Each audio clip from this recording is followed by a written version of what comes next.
Welcome back to A Girl in a Panda Suit. Today we are talking about Star Trek Picard, Season 1, Episode 8. I'm a week behind. I'm really sorry I didn't get a video up last week. I'll try to double up this week. I don't really know what my schedule is going to be. I'm off work for a while, so who knows? I would hope that I would make more videos, but I have a feeling that I'm going to be pretty lazy about it. Anyway, so what a great episode. So much happens. I don't really know where to begin. Well, I'm just going to start where I want to start, which is with Rios. Really like this episode because you really get to see more into Rios's character.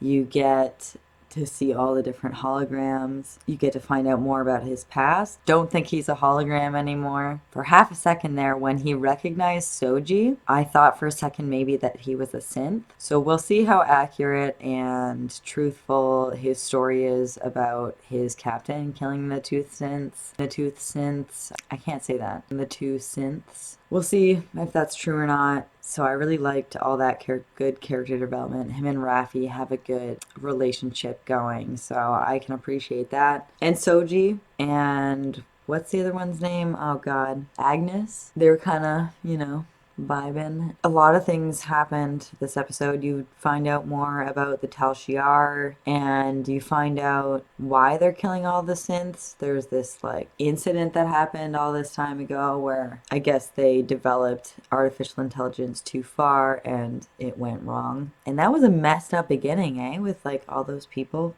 hurting themselves after seeing that vision thing, all the Romulans. Super weird. Kind of a dark episode in that respect, which is why I like Rios's character as well, because I feel like he really like lightens the mood a little bit, especially with all his holograms. I don't know, there's so many different like plot lines going on. I don't know how they're gonna wrap it. We're already on episode 8. From what I understand, there's only 10 episodes. I don't know how they're gonna wrap all of this up. Glad that they kind of, keep saying more about the Tal Shiar and started talking more about Rios, and I'm glad that we didn't just abandon Elnor there, and Seven was there too, so that's good. And that was, I'm not happy about. I mean, as much as like as crazy as that scene was with Seven of Nine tapping into the like Queen Borg to like gain control of it, I'm like not cool.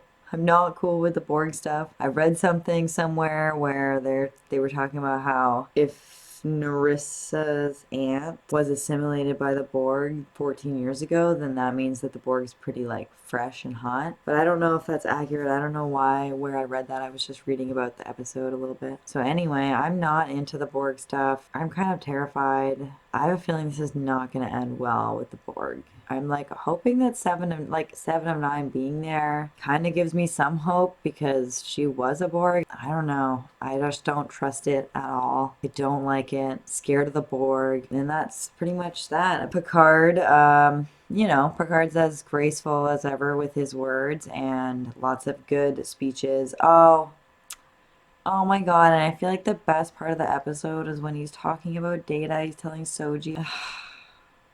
Heartwarming. It really makes me miss Data and the next generation, but the show, like, regardless of its like kind of dark, like, it's definitely different. Like, Starfleet seems a little wrong. Like, I feel like, where's Starfleet in all of this? Like, I just feel like we haven't, other than him talking to Clancy this last episode, it's like, where's Starfleet this entire time? Like, it just doesn't, it seems weird. It'd be great if they could get it together and start believing Picard and like maybe helping him. That would be really cool. Still hoping that more people come back. I don't know if we're gonna see Data this season. Like, I feel like that's kind of also all I've been waiting for is for Data to come back, but I'm not sure it's gonna happen. We'll just have to wait and see. I really liked this episode. I actually think it was really, really good, regardless of how like seemingly dark it was. I feel like it being so dark really allowed Jean-Luc to shine through. So I enjoyed it, and everyone's still alive, so that's good. Elnor's not alone. He's got Seven there. Like even Agnes lived after taking that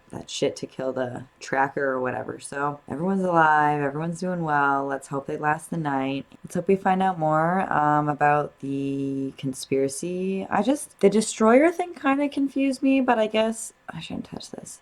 Is it just synths that are the destroyer? Is it a specific synth? I'm slightly confused. I feel like I shouldn't have read things before making this video because I feel like I'm getting really confused and I don't know like what's actually accurate and whether this actually like comes out in the episode, and I just don't remember it from the episode, but someone said it. Anyway, I'm confused about the destroyer thing. I feel like there still needs to be more of an explanation before the end of this series. I don't know. I'm just like not really sure what answers Picard is looking for. Kind of hoping the Starfleet steps in, we get the show on the road. For episodes that are like 60 minutes long, that's pretty crazy how you can have all these different plot lines and none of them really move forward like that much. I actually do think it was probably one of the better episodes so far. I feel like we learned the most this episode and it was like the most dramatic. I feel like I got that like heartwarming feeling, especially like the music was really good this episode too. So all in all, great episode. Nothing bad to say except maybe Starfleet could show up and have some accountability. I don't know. I'm expecting a lot for the next 2 episodes. I'm an episode behind, so I'm going to get right to it and watch episode 9 right now. So thank you for watching this video. If you liked it, please give this video a thumbs up and subscribe somewhere down there. And if you want to be notified of when I post new videos, hit that little bell icon as well. And I guess just live long and prosper or something.